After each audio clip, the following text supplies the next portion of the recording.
Hello everyone, this is Harshit and welcome back to your own YouTube channel Gurukulam online classes for BCom. तो कैसे हैं आप सब? उम्मीद करता हूँ बहुत ही अच्छे होंगे और अपने अपने घर पे सेफ़ होंगे। तो आज की हमारा जो चैप्टर है या सेशन है वो है लोकेशन ऑफ बिजनेस यूनिट की सेकंड थ्योरी जो कि दी गई थी बाय सार्जेंट फ्लोरेंस। आज हम उसी को डिस्कस करेंगे। तो चलिए पहले देखते हैं थ्योरी का introduction. Sergeant Florence has given his theory about industrial location, which has become popular. He started with the idea that some of Weber's assumptions are not realistic. According to him, geographical location of an industry is not as important as the distribution of occupied population. तो जो sergeant Florence थे उन्होंने अपनी theory को इसलिए दिया क्योंकि उनको जो वेबर्स की थ्योरी थी उसके अजम्पशंस रियलिस्टिक नहीं लगते थे। उनके हिसाब से जोग्राफिकल लोकेशन है किसी इंडस्ट्री का इतना इम्पॉर्टेंट नहीं है जितना कि जो ऑक्यूपाइड पॉपुलेशन है उसका distribution. So his main consideration is that occupational distribution of population should be the main and primary factor for taking into consideration the location of an industry. Professor sergeant has followed the inductive method in formulating his theory of location.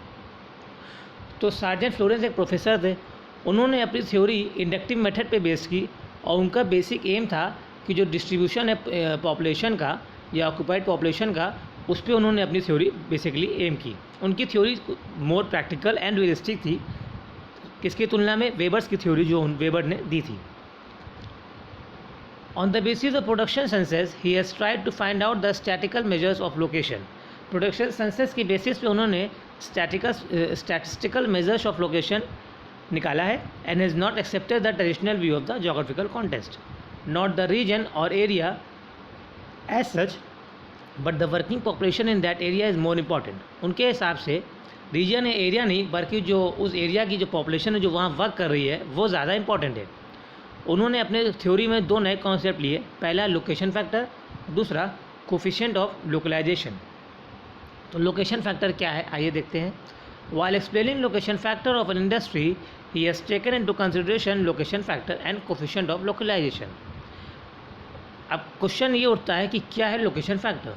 तो it is an index of degree of concentration of an industry in a particular region. ये एक index है कि उस particular reason में कितनी industries concentrate कर रही है। Now this raises another problem, namely how to arrive at the index. According to Savy and Das, this index is calculated by taking into consideration two ratios. पहला, the percentage of workers of the industry in question found in the region under consideration, और दूसरा है percentage of all industrial workers in the country. पहला है कि percentage निकालेंगे हम workers का उस इंडस्ट्री में जो एक पर्टिकुलर रीजन में काम कर रहे हैं, और दूसरा रेशियो परसेंटेज लेंगे हम उन वर्कर्स का जो all over industry all over country काम कर रहे हैं। In calculating index to find out the location factor, the first one is divided by the second, and if the coefficient is 1, अगर इसका आंसर 1 आ रहा है तो location factor is set to unity and it can be said that industries is evenly distributed over the whole country. तो जो first one है उसको हम डिवाइड करेंगे सेकेंड वन से, और अगर इसका आंसर 1 आ रहा है मतलब यूनिटी है एक से ज़्यादा, तो इसका मतलब इंडस्ट्रीज़ पूरी कंट्री में इवनली डिस्ट्रीब्यूट है। अगर क्वेश्चन एक से कम आ रहा है तो इसका मतलब किसी एक पर्टिकुलर रीजन में इंडस्ट्रीज कंसनट्रेट कर रही हैं।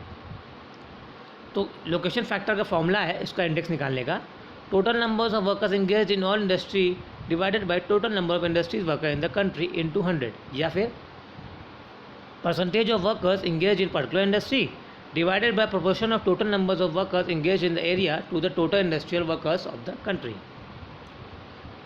इसको हम एक एग्जांपल से समझ सकते हैं कि मान लीजिए किसी population of industrial workers is 500, workers engage in a given area is 200, और वर्कर्स किसी पर्टिकुलर इंडस्ट्री मान लीजिए सीमेंट या शुगर या किसी फैक्ट्री में इंगेज हैं वो 100 है।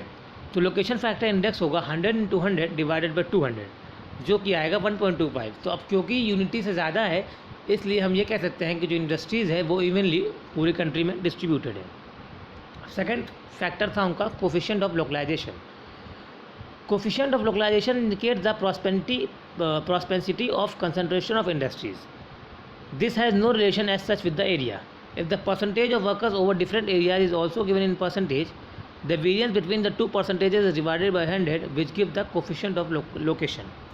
तो कोफिशिएंट ऑफ लोकलाइजेशन क्या इंडिकेट करता है? वो इंडिकेट करता है prosperity of concentration of industries, मतलब एक एरिया में कितनी इंडस्ट्रीज़ प्रॉस्पर कर रही हैं ये हमें बताएगा। इसका एरिया से कोरिलेशन नहीं है।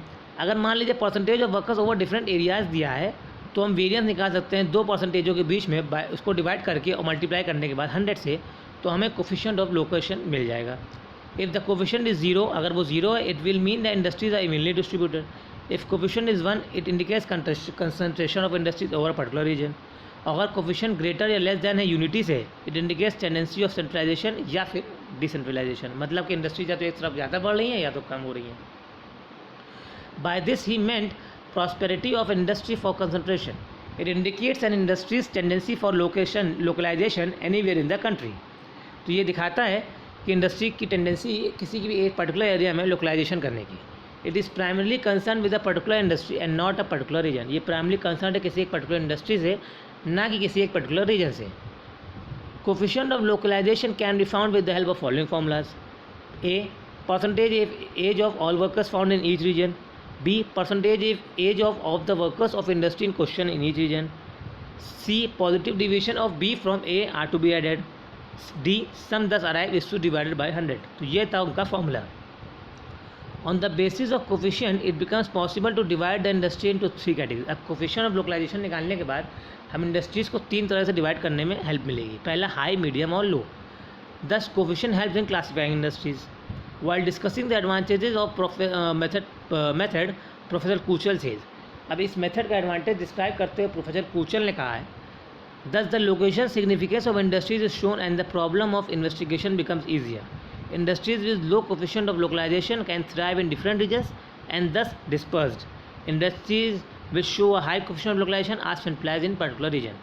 तो उनका कहना है कि हम ये लोकेशन फैक्टर और कोफिशिएंट ऑफ लोकलाइजेशन निकालने के बाद हम ये देख सकते हैं, इन्वेस्टिगेट कर सकते हैं कि जो इंडस्ट्रीज़ हैं जिनका लो कोफिशिएंट ऑफ लोकलाइजेशन है वो हर एरिया में बढ़ सकती हैं, और जिनका हाई कोफिशिएंट है वो पर्टिकुलर एरियाज में ही कंसंट्रेट कर सकती है, सेंट्रलाइज हो सकती हैं। एक फॉर्मूला दिया है कोफिशिएंट ऑफ लोकलाइजेशन का फिर से उन्होंने, percentage of workers in the area minus percentage of workers in particular industry divided by 100। इस पर एग्जाम्पल हम देखेंगे। सपोज करिए किसी परसेंटेज ऑफ वर्कर्स किसी पर्टिकुलर एरिया में 90 है और जो इंगेज है पर्टिकुलर इंडस्ट्री में उस एरिया में वो 60 है, तो कोफिशिएंट होगा 90 माइनस 60 डिवाइडेड बाई 100, जो कि आएगा 0.3। अब क्योंकि कोफिशिएंट लोकलाइजेशन यूनिटी या यूनिटी से कम है तो इंडस्ट्रीज़ के बाद टेंडेंसी क्या हो जाएगी, डिसेंट्रलाइजेशन करने की उस पर्टिकुलर एरिया में।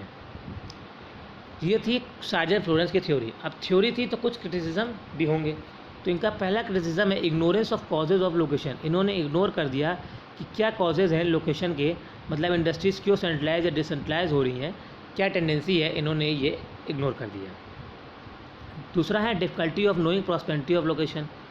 It is difficult to know only the basis of coefficient of localisation whether there is prosperity of centralisation और डिसेंट्रलाइजेशन। मतलब कि इन्होंने सिर्फ ये बताया कि इंडस्ट्री लोकलाइजेशन कर रही हैं, मतलब प्रॉस्पर होकर किसी जगह पे पर्टिकुलर लोकलाइज कर रही हैं, बट उन्होंने ये बताना भूल गए कि वो डिसेंट्रलाइज हो रही हैं या सेंट्रलाइज हो रही हैं।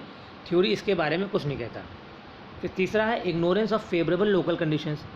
थ्योरी ने जो इंडस्ट्री किसी पर्टिकुलर रीजन में जब इस्टेब्लिश होगी तो वहाँ की कुछ लोकल कंडीशंस होंगी जो इंडस्ट्रीज़ के फेवर में होंगी, थ्योरी उसके बारे में कुछ नहीं कहती।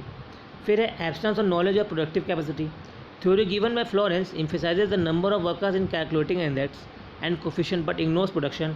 तो थ्योरी फ्लोरेंस ने दी है वो वर्कर्स के नंबर ऑफ वर्कर्स लेके वो लोकेशन फैक्टर और कोफिशिएंट निकालने की मदद करती है, बट प्रोडक्शन को वो इग्नोर करती है। It is difficult to know the productive capacity of different areas. ये प्रोडक्टिव कैपेसिटी डिफरेंट एरियाज़ की नहीं बताती, क्योंकि हर रीजन का प्रोडक्टिव कैपेसिटी अपनी अपनी अलग होगी, तो वो थ्योरी नहीं बताती। In spite of these deficiencies theory कुछ हद तक लोकलाइजेशन की टेंडेंसी के लिए बिजनेस के हेल्प करती है। अब हम देखेंगे थ्योरी की utility. Like Weber's this theory also suffers from some defects but about which a mention has already been said, but theory has its advantages too. This theory is considerable use for studying location dynamics in any country. Theory help करेगी location dynamics किसी भी country के study करने में।